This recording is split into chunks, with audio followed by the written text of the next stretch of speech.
Welcome to Engadget Tomorrow. I'm Imran Sheikh, and this is where you get to hear about tomorrow today.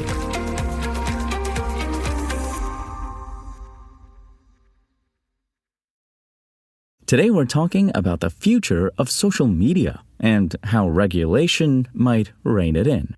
First, let's go to Europe. Meta will have to limit the reach of its personalized ads in the European Union. The region's Court of Justice has ruled that Meta's Facebook brand will need to obtain consent before delivering at least some personalized ads in the EU. The custom ads cannot justify processing that volume of data without users' permission, according to the ruling. We've asked Meta for comment. In a statement to the Wall Street Journal, a spokesperson said the social media giant was still evaluating the court's decision and would say more in the future. Meta is already appealing a €390 million EU fine, now worth about $425 million, for requiring that Facebook, Instagram, and WhatsApp users accept personalized ads just to use those platforms. The governing body requires freely given consent for features and believes Meta violated the General Data Protection Regulation, GDPR, by asking for ad targeting data just to use Facebook, Instagram, and WhatsApp on a basic level. In the new ruling, the Court of Justice said it was up to a site operator to prove that people willingly give permission. The decision is included in a larger court finding that local competition regulators, such as Germany's Federal Cartel Office, can factor in compliance with other laws, such as the GDPR, when investigating antitrust cases. Put simply, a country could decide that rule-breaking in one area is evidence of broader anti-competitive behavior. The ruling is somewhat vague, and it's not clear just how officials will interpret the requirement in practice. Meta might have to ask permission to provide personalized ads on Facebook and other platforms.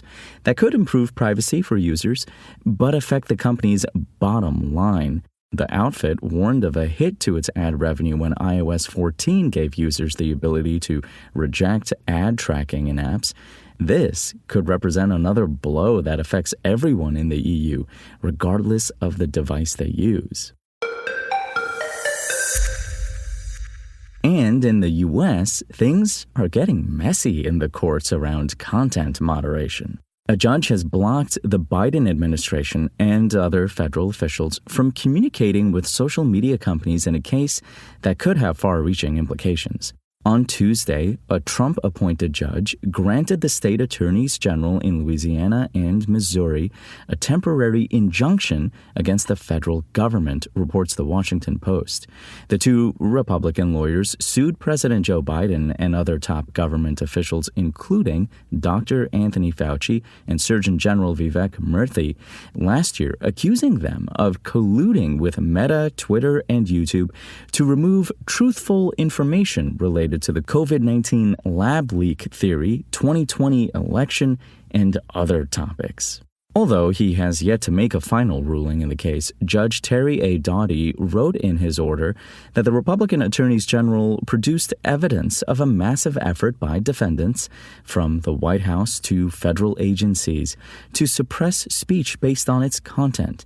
While the order grants some exceptions for the government to communicate with Meta, Twitter, and YouTube, it also specifically targets more than a dozen individual officials. Among those are Jen Easterly, the director of the Cybersecurity and Infrastructure Security Agency, and Alejandro Mayorkas, the Secretary of Homeland Security. The lawsuit is the latest effort by some Republicans to allege the Biden administration pressured social media platforms to censor conservative views. The GOP has aired that grievance in a few different venues, including, most notably, a contentious House Oversight Committee hearing at the start of the year related to the so-called Twitter files. The lawsuit from the attorneys general of Louisiana and Missouri takes a different tack. Instead of directly targeting Meta, Twitter, and YouTube, which argue they have a First Amendment right to decide what content is allowed on their platforms, the attorneys general sued the federal government. Whatever happens next, that strategy has already led to the most successful effort yet to counter online content moderation. Separately, it's worth noting Meta, Twitter, and YouTube have all recently scaled back their moderation policies in one way or another.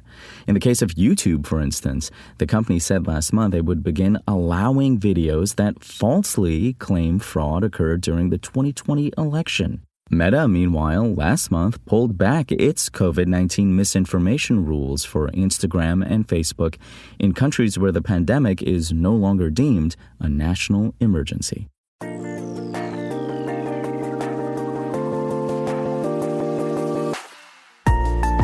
Thanks for listening to the show. Make sure to rate, review, and subscribe on Apple Podcasts.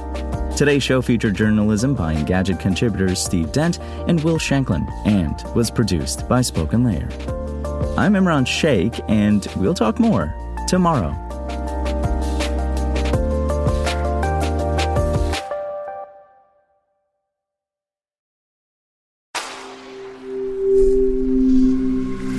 Spoken Layer.